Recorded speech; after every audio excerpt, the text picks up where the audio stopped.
மறுபடியும் இந்த அதிமுக தாய் கழகத்தோட சேர்றதுல எந்த விதமான வருத்தமும் கிடையாது.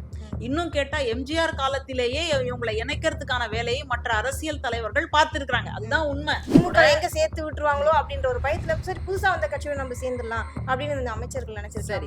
எவ்வளவு சாத்தியம், எவ்வளவு வேலைகள் இருந்து இன்னைக்கு வந்துட்டு தேவையில்லாம யார்கிட்டயோ வந்துட்டு பேரம் பேசினாங்க அப்படின்னு பொய்யாக ஒரு முன்னை வாதத்தை வச்சுக்கிட்டே இருக்காங்க. எப்படி மேம் அது பொய்ன்றீங்க? அதை நிரூபிக்கிற மாதிரி தான் நிறைய ஊடகங்கள் அதை விட தெளிவா போட்டுட்டு இருக்காங்களே. கைது செய்த போது எஃப்ஐஆரோ அல்லது வந்து என்ன காரணத்துக்காக உங்களை கூட்டிட்டு போறோம் அப்படின்றது தகவலே வரல.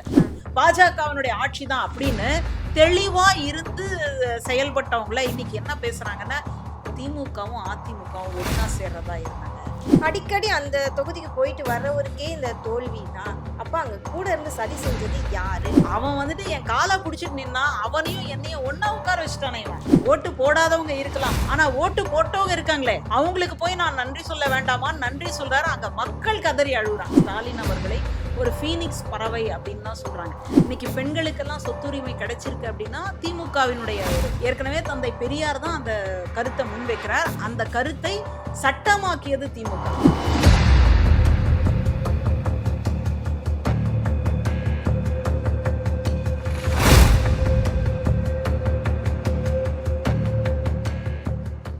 மெய்வர மாற்றம் வரும். இன்றைக்கு நம்மளுடைய சிறப்பு நேர்காணலுக்கு வந்திருக்காங்க பிரபல அரசியல் விமர்சகரும் பேராசிரியருமான திருமதி மஞ்சுளா அவர்கள். வணக்கம் மேம். இப்போ கொஞ்சம் சமீப காலமா ஒரு விஷயம் வந்துட்டு ரொம்ப இஷ்யூவா போச்சு. அதாவது என்ன, அதாவது தாவேக்கு ஆட்சி வர்றதுக்கு முன்னாடி ஒரு டைனமலே இருந்தாங்க. அதாவது பெரும்பான்மை இல்ல அப்படிங்கிற. அப்ப வந்து திமுகவும் அதிமுகவும் சேர்ந்து ஆட்சி அமைக்கலான்ற மாதிரி ஒரு பிளான் பண்ணாங்க. இதுக்கு வந்துட்டு பிஜேபி தான் முன்னென்னு பேசுனதுன்னு ஒரு விஷயம் போயிட்டு இருக்கு இல்லையா? அப்போ நம்ம இப்படி யோசிக்கலாம். அதனாலதான் அதிமுகவுல இருக்கவங்க எல்லாருமே வந்து தாவேக்கால போறாங்களோ அப்படின்னு நம்ம யோசிக்கலாம். ஏன்னா பரம்பரை எதை எதிர்த்து இவங்க கட்சியை தொடங்கினாங்க. திமுகவை எதிர்த்து தானே இந்த அதிமுகவே உருவாச்சு. சோ அப்படி யோசிக்கலாம்ல மேம். அங்க இருந்து வந்தவங்கள அப்படி இருந்தாலும் திமுக எங்க சேர்த்து விட்டுருவாங்களோ அப்படின்ற ஒரு பயத்துல சரி புதுசா வந்த கட்சியை நம்ம சேர்ந்துடலாம் அப்படின்னு இந்த அமைச்சர்கள் நினைச்சிருக்காரு. அப்படி இருந்திருந்தாலும் கூட உங்களுக்கு தாய் கழகம் திமுக தான். திமுகவுல இருந்தா நீங்க போயிருக்கீங்க. இப்போ தனி கொடுத்தனம் போறாங்க, மறுபடியும் ஒரு நாள் வந்து கூட்டு குடும்பத்திலயோ அல்லது பெற்றோர்களுடையோ வந்து சேர்றதுல பிரச்சனை இல்ல, தப்பு இல்ல. அந்த மாதிரி இந்த தாய் கழகத்துல இருந்தா அதிமுக போயிருக்கு. மறுபடியும் இந்த அதிமுக தாய் கழகத்தோட சேர்றதுல எந்த விதமான வருத்தமும் கிடையாது.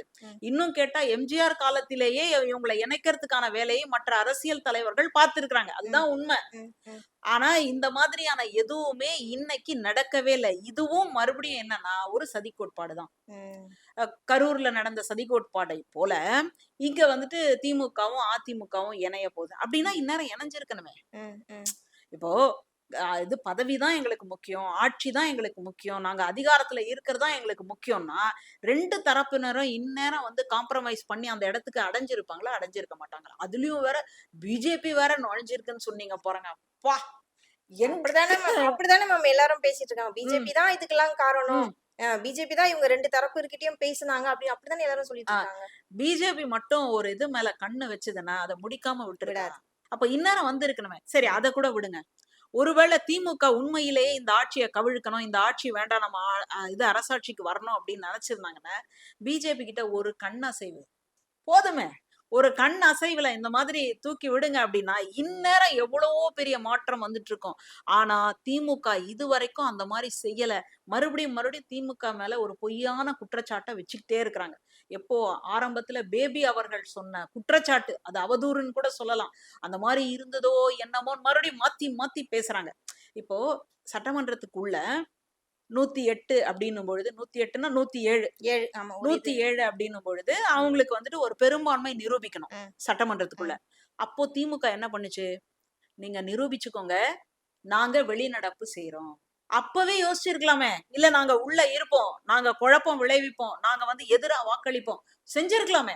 எவ்வளவு சாத்தியம், எவ்வளவு வேலைகள் இருந்து இன்னைக்கு வந்துட்டு தேவையில்லாம யார்கிட்டயோ வந்துட்டு பேரம் பேசினாங்க அப்படின்னு பொய்யாக ஒரு முன்னை வாதத்தை வச்சுக்கிட்டே இருக்கிறாங்க. எப்படி மேம் அது பொய்ன்றீங்க? அது நிரூபிக்கிற மாதிரி தான் நிறைய ஊடகங்கள் அதை விட தெளிவா போட்டுட்டு இருக்காங்களே. யார் இதுக்கு காரணம், யாருடைய ஆட்கள் போய் பேசினாங்க, தாவேகா எம்எல்ஏ கிட்ட போய் எவ்வளவு பேசினாங்க, எவ்வளவு அமௌண்ட் பேசினாங்க, அதுக்கு சம்பந்தப்பட்டவங்களே கைது பண்ணிருக்காங்களே. இதுவரைக்கும் அந்த கைது செய்யப்பட்ட நபருக்கு கைது செய்த போது எஃப்ஐஆரோ அல்லது வந்து என்ன காரணத்துக்காக உங்களை கூட்டிட்டு போறோம் அப்படின்றது தகவலே வரல. ம். அவங்க வீட்டுல இருக்கக்கூடிய மனைவி என்ன பண்ணிருக்காங்க, என் புருஷனை காணோம் காணோம், அப்படின்னு தான். கிணத்த காணோன்ற கதையில யாரோ கடத்திட்டு போயிட்டாங்க அப்படின்னே கம்ப்ளைண்ட் கொடுத்துட்டாங்க. அப்ப அந்த கம்ப்ளைண்ட் சரியா, இந்த கம்ப்ளைண்ட் சரியா? எப்படிங்க ஒரு பட்ட பகல்ல நம்ம எல்லாரும் இத்தனைக்கும் தமிழ்நாட்டுல படிச்சு வேற இருக்கோம். ம். படிச்சிருக்கிற நம்ம கிட்டயே இந்த அளவுக்கு காதுல பூ சுத்துறாங்கன்னா, படிக்காம, எதுவுமே முன்பின் தெரியாம, ஒரு உலக அறிவே இல்லாம இருக்கிறவங்க கிட்ட என்ன வேலை பண்ணுவீங்க? டகால்ட்டி வேலைலாம். அப்ப அந்த விஷயம் பொய்யுங்கிறீங்களா? பேரம் பேசுனது பொய்ன்னு சொல்ல வரீங்களா? 50 அதாவது ஃபர்ஸ்ட் வந்து 35 கோடினாங்க. ம். இப்போ இன்னைக்கு வந்துட்டு 50 கோடிங்கிறாங்க. ஏன் 100 இதெல்லாம் கோடி பொய்யா? தான் சொல்லுங்களேன். ஆ. எதுக்கு கம்மியா 35, 50 சொல்றதுதான் சொல்றீங்க. 100 100 கோடி. கோடின்னு சொல்லுங்க. அவங்கவங்க தராதரத்துக்கு ஏத்த மாரி நல்ல இதுவா சொல்லுங்களேன். அதனால இந்த மாதிரி ஓ பேரம் செய்ய வேண்டிய அவசியம் இல்லை. ம். அப்படி இருந்திருந்தால் நான் தான் ஏற்கனவே சொன்னேனே, அவங்க வெளிநடப்பு செய்திருக்க வேண்டிய அவசியம் இல்ல. ம். ஒரே ஒரு கண் அசைவு பாஜகவுக்கு மட்டும் காட்டியிருந்தா, இந்நேரம் ஆட்சியே மாற்றங்க.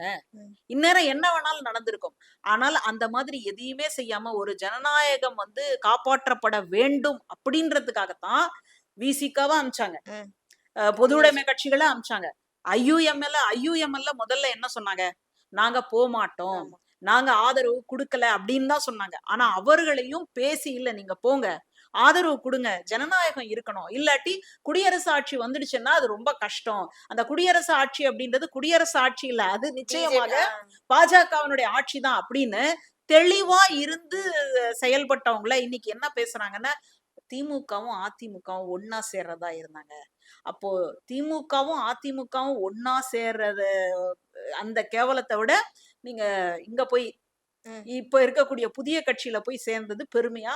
ம். தாய் கழகத்தோட பிரிந்து வந்த கட்சி மறுபடியும் போய் சேர்றதுல என்ன தப்பு இருக்கு? இது இன்னைக்கு நேத்துல எப்போல இருந்தோ மறுபடியும் வந்துட்டு திமுகவையும் அதிமுகவும் ஒன்றிணைக்கணும் அப்படின்னு மற்ற அரசியல் தலைவர்களும் நினைச்சதுதான். ம். அதனால இவங்க வேணும்ட்டே மறுபடியும் என்ன பண்றாங்கன்னா, திமுகவினுடைய பெருமையை சிதைப்பதற்காக ம். ஒரு காலத்துல என்ன பண்ணாங்கன்னா, ம். ராஜீவ் காந்தி அவர்கள் நம்ம ஸ்ரீபெருந்தூர்ல இந்திரா காந்தி அம்மையாருடைய சிலைக்கு மாலையை போட்டுட்டு கூட்டத்துல பேசணும். ம். அந்த நேரத்துல தற்கொலை தாக்குதல் நடந்தது. ம். ம். உடனே என்ன சொல்லிட்டாங்கன்னா, அப்ப ஆட்சி வந்து திமுக ஆட்சி. திமுக தான் இந்த சதிய ஆமா. பண்ணுச்சு. ம். திமுக தான் வந்துட்டு ஆள் அனுப்பி இப்படி ஒரு வேலைய பார்த்துச்சுன்னு. ஆனா கடைசியில விசாரணையின் போது என்ன தெரிஞ்சது? அப்போ இந்த மாதிரி ஒரு சதி கோட்பாட ரொம்ப எளிதாக பரப்புவதற்கு தயாராக இருக்கிறாங்க. ம். அதை நம்புவதற்கு இந்த சமூகம் தயாராக இருக்கிறது. ம். அந்த காலத்துல எல்லாம் பாத்தீங்கன்னா, இந்த வித காட்டுறேன்னு சொல்லிட்டு வந்திருப்பாங்க. ஏதோ ஒண்ணு மூடி வச்சிருப்பாங்க. முட்டை மந்திரம் மாதிரி. இங்க இருந்து யாராவது போனீங்கன்னா உடனே விஷம் இது ரத்தம் ரத்தம் ரத்தமா கக்கி கக்கி செத்துருவீங்கன்னு. அத அது நம்ம நம்புனானே வடிவேல் காமெடியில கூட ஆ பார்த்திருக்கோம். அத நம்புனானே நம்பாளு. ம். இன்னைக்கு கூட அது வந்து வேற ஒரு வடிவத்துல வந்திருக்கு. ம். இப்ப அனுப்பிச்சிருக்கிற இந்த மெசேஜ நீங்க 10 பேருக்கு வந்து ஃபார்வர்ட் ஃபார்வர்ட் பண்ணிடுங்க. பண்ணணும். ம். அப்படி ஃபார்வர்ட் பண்ணாட்டி உங்களுக்கு ஏதாவது ஒரு தப்பு நடக்கும். ஒரு அசம்பாவிதம் நடக்கும். உடனே பயந்துடுறான் நம்மாளு. உடனே வந்துட்டு அத ஒரு 10 பேருக்கு. ம். அதனால இந்த பொய் பிரச்சாரங்களையும், இந்த சதி கோட்பாடுகளையும் ஏற்றுக்கொள்கின்ற அளவுக்கு ம். உண்மையை சொல்லும்போது ஏற்றுக்கொள்வது இல்லை. ம். அதுதான் இந்த இடத்துல ரொம்ப பெரிய ஒரு ஃபெயிலியரா நான் பார்க்கிறேன். மேம் ஒரு பிரபல யூடியூபர் வந்துட்டு ஒரு விஷயம் பத்தி சொல்லியிருக்காரு. திமுகவுடைய இந்த படு தோல்விக்கான காரணம் என்ன? முக்கியமா கொளத்தூர் தொகுதியில தோல்விக்கு என்ன காரணம்னா, அவர் வந்துட்டு கூட இருக்க கட்சிக்காரங்கள நம்பல. கூட இருக்க கூட்டணி கட்சிக்காரங்கள நம்பாம, அரசு அதிகாரிகள தான் அவர் நம்புனாரு. ம். அப்படி நம்புனதுனால தான் கொளத்தூர் தொகுதியில வந்துட்டு அவர் பெருந்தோல்விய அடைஞ்சுட்டாரு. அப்போ இன்னொருத்தங்க கேட்டாங்க, "ஏன் இந்த மாரி சொல்றீங்கன்னா?" இப்போ இவ்ளோ பெரிய பாரம்பரியமான திமுகல வந்துட்டு யார் என்ன தவறு பண்றா? எந்த இடத்துல நாம தவறு பண்ணோம்னு ஆராய முடியும். ஒரு உளவுத்துறைய வச்சு கூட ம். பார்த்துக்கலாம். அடிக்கடி அந்த தொகுதிக்கு போயிட்டு வர்றவருக்கே இந்த தோல்வின்னா, அப்ப அங்க கூட இருந்து சதி செஞ்சது யாரு? அப்படிங்கிற மாரி அவரு ஒரு கொஸ்டின் மார்க் போடுறாரு. இத நீங்க எப்படி பார்க்குறீங்க? திமுக ஆட்சிய புடிச்சிருந்தா இந்த மாதிரியான விமர்சனங்கள் வருவதற்கு வாய்ப்பில்லை. அ பாஜக 3வது முறையா ஆட்சி பிடிக்கும்போது, ம். ஒரு தொங்கும் பாராளுமன்றம். அப்போ ஆர்எஸ்எஸ்ல இருந்த தலைவர்கள் சொன்னத நீங்க ஒரு நிமிஷம் யோசிச்சு பார்க்கணும். அப்ப என்ன சொல்றாங்கன்னா, ம். மோடி அவர்கள் பிரதமர் வந்துட்டு ஆணவத்தோட இருந்துட்டாரு. பிரதமர் வந்து மக்களோட நெருங்கி போகல. பிரதமர் எதுக்கும் வந்துட்டு பதில் சொல்லாம இருந்துட்டாரு அப்படின்னு பேசுனாங்க. ம். ஒருவேளை அது வந்து தொங்கும் பாராளுமன்றமாக இல்லாமல் பெரும்பான்மை ஜெயிச்சு அவங்க வந்திருந்தாங்கன்னா, அதே தலைவர் அந்த மாரி பேசியிருப்பாரான்னு கேட்டா இல்லை. ம். அதுதான் இங்கேயும் நடந்திருக்கு. ம். இப்ப இங்க நடந்த இந்த மாற்றம் அப்படின்றது என்னன்னா, நான் ஒரு ஆளு தாவேக்காவு போடுறதுனால திமுகவுக்கு என்ன ஓட்டு சரிய போகுது அப்படின்னு நினைச்சு நிறைய பேர் போட்டிருக்காங்க. ம், ம். கடைசியாக ஒரு 4 நாள், இந்த 2 நாள் கடைசி நாள்ல நடந்த அந்த பிரச்சாரம் இருக்கு இல்லையா, ஒரு கிண்டர் ஜாய்க்கு எப்படி அடம் பிடிப்பீங்களோ அந்த மாதிரி இது எல்லாம் வந்துட்டு ஒரு பெரிய மாற்றமா போயிருக்கு. இன்னொரு பக்கம் என்ன நடந்திருக்குன்னா, முதல்ல ஒரு விக்கிரவாண்டியில நடந்த அந்த பிரச்சார கூட்டமா மாநாடு. ம். அப்போ பாத்தீங்கன்னா நிறைய இளைஞர்கள் தாவேகாவுக்கு போயிருக்காங்க. போனவங்க எல்லாரும் புது சட்டை வாங்கி போட்டு போயிருக்காங்க. ம். ஒரு கொண்டாட்டமாக, ஒரு திருவிழாவாக. நல்ல விஷயம் தானே. ஆ ம். அப்போ ஒரு இளைஞர்கள் மத்தியில இப்படியான ஒரு நபர் நம்ம திரையில மட்டுமே பார்த்தோமே, இப்ப வந்து நேர்ல நேர்ல வராரு பார்க்கணும். அப்படின்னா இவர் என்ன செய்வார் அப்படின்னு போயிருக்கிறாங்க. இந்த கூட்டம் அப்படின்றது, இந்த மாதிரியான ஒரு மனமாற்றம் அப்படின்றது எல்லா காலத்திலயுமே இருக்கும். இப்போ திமுக, அதிமுக, திமுக, அதிமுகன்னு இருக்கிற இடத்துல இன்னொரு ஒரு புதிய கட்சி வந்தா நல்லா இருக்கும் அப்படின்னு சொல்லிதான் எல்லா தேர்தல்கள்லயும் ஒரு புதிய கட்சிக்கு ஒரு கணிசமான வாக்குகள் அப்படின்றது போகும். ம். அப்படி அந்த மாதிரி கிளம்பி வந்த ஒரு வாக்கு சதவீதம். கடைசியா தாத்தாக்களும் பாட்டிகளும் வந்து போட்ட ஒரு வாக்கு சதவீதம். ம். அடுத்தபடியாக இந்த மாதிரி காக்கி பேண்ட் வெள்ளை சட்டை போட்டு வந்தா இதுக்குதான் போடணும் அப்படின்னு சொன்ன மாதிரி சில பேர் வந்துட்டு போட்டதுக்கான அப்புறம் அது நான் ஓப்பனாவே சொல்லலாம். நடிகர்கள்லாம் அப்படிதான் வந்தாங்க. சினிமா நடிகர் பாதி பேர் அப்படிதான் வந்தாங்க. நம்ம முன்னாள் தலைவர் அண்ணாமலை அவர்களே அப்படித்தான் வந்தாரு. இன்னும் அப்போ கேட்டா ஸ்டாலின் அவர்களே அப்படிதான் அப்படிதான் வந்தாரு. வந்தாங்க. அதுக்கு கூட ஒரு விஷயம் சொன்னாங்க. எங்க தளபதியை பார்த்துதான் இந்த தலைவர் போட்டிருக்காரு ட்ரெஸ் அப்படின்னு. அது கூட ஒரு விஷயம் பேசிட்டு இருந்தாங்க. அவர்தான் அவர் வாங்கி casual-ஆ கொடுத்தாருன்னு சொல்லுங்களேன். அதையும் சொல்லிடுங்களேன். அவர்தான் வாங்கி கொடுத்தாரு. என் கட்சிக்கு வந்துட்டு நீங்க ஆதரவு கொடுக்கணும் அப்படின்னு சொல்லி வாங்கி கொடுத்தாரு. அதனாலதான் போட்டு வந்தாருன்னே சொல்லுங்களேன். அதனால இவங்க பேசுறதுக்கு, அதாவது கருத்து சுதந்திரம் அப்படின்ற பேர்ல என்னென்னமோ எல்லாத்தையும் பேசிக்கிட்டே இருக்கிறாங்க. அதனால இந்த தேர்தலை பொறுத்த வரைக்கும் ஒரு மாற்றம் வேணும் அப்படின்னு நினைச்சவங்க, அடுத்ததாக வந்து ஒரு புதிய இது வந்த உடனே அரசு ஊழியர்களுக்கு கூட சரி வேற ஏதாவது ஒண்ணு வருமோ அப்படின்ற மாதிரியான ஒரு பார்வை இருந்திருக்கு. அதனால இவங்க அதிகாரிகள் தப்பு பண்ணிட்டாங்க, ஒரு ஃபெயிலியர் இருக்குதான். ம், ம், உளவுத்துறையிலேயே வந்து தெரியல அப்படின்றது ஒரு ஃபெயிலியர். ம். கருத்து கணிப்பு பார்க்கும் பொழுதும் நமக்கு தெரியல அப்படின்றது ஒரு ஃபெயிலியர் தான். அதுல வந்து நான் மாற்று கருத்தே இல்ல. ஆனால் அத வந்து பூதாகரமாக சொல்லுவது அப்படின்றது இந்த நேரத்துல தேவையா அப்படின்ற ஒரு கேள்விதான் எனக்கு. ம், ம்.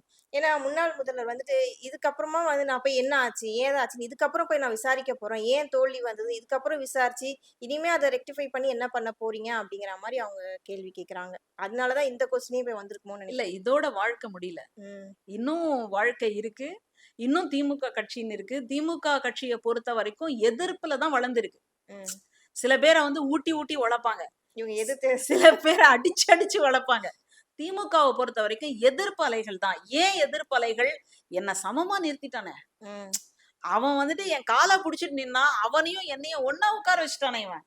ஒரு பொது பேருந்து இன்னைக்கு நம்ம எல்லாரும் பயணம் செய்யறோம். அதுலயும் பெண்களுக்கெல்லாம் அந்த வெள்ள பஸ்ல பாத்தீங்கன்னா மகளிர் உரிமை, ஏதாவது விடியல் பேருந்து அப்படின்னே போயிட்டு இருக்கிறோம். இந்த பேருந்துல முன்னாடி எல்லாராலையும் போக முடியாது. அதத்தான் ஒரே ஒரு கையெழுத்து போட்டு கலைஞர் வந்து பொது உடைமை ஆக்குறாரு. அதுக்கப்புறம் எல்லாரும் ஒன்னா சமமா பயணம் பண்றோம். அப்போ நான் மேல இருந்த என்ன கொண்டு வந்து சமமா உட்கார வச்சானே, இவனை எப்படி பண்ணலாம் அப்படின்றதுதான் திமுக மீது இருக்கக்கூடிய வெறுப்பு. அதனால இவங்க என்ன பண்றாங்கன்னா, இவங்களுடைய செல்வாக்கு அதிகமா இருக்கு, இவங்களுடைய குரல் ஓங்கி ஒலிக்குது, இவங்களுக்குன்னு 4 பேரை திரட்ட முடியுது. அதனால இவங்க பேசுறது ஏழை சொல் அம்பலம் ஏறாது, பணக்காரன் சொல் நிச்சயமாக அம்பலம் ஏறும்.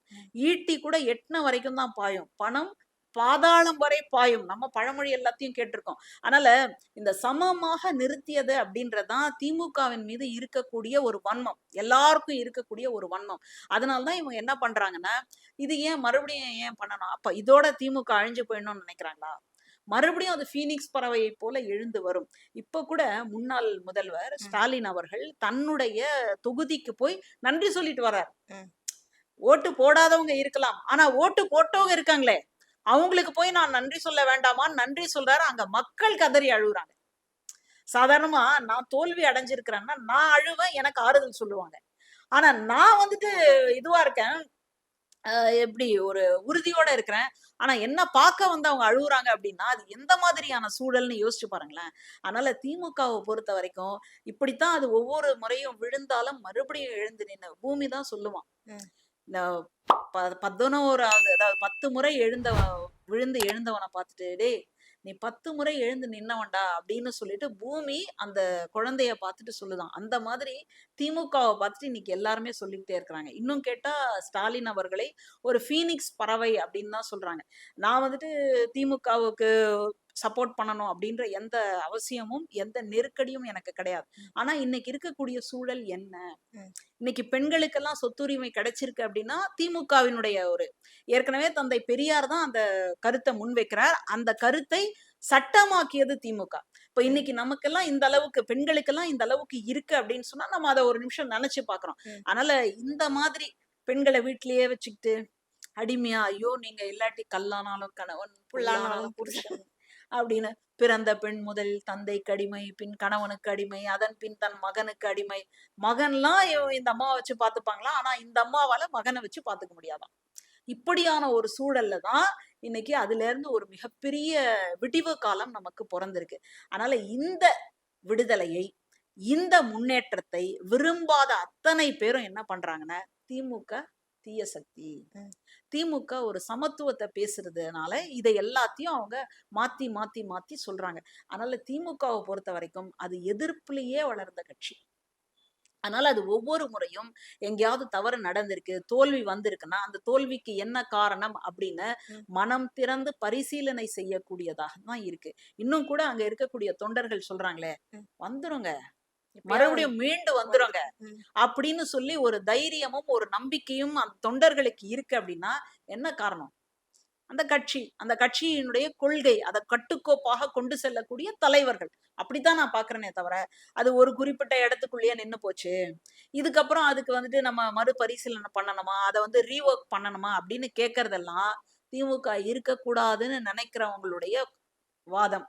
அந்த வாதத்துக்கு நம்ம போக வேண்டியதில்ல. ரொம்ப நன்றி மேடம். மக்களுக்கு புரியிற மாரி ரொம்ப அழகா, தெளிவா பல தகவல்கள் அழகா சொல்லியிருக்கீங்க. தொடர்ந்து பேசுவோம். நன்றி, வணக்கம்.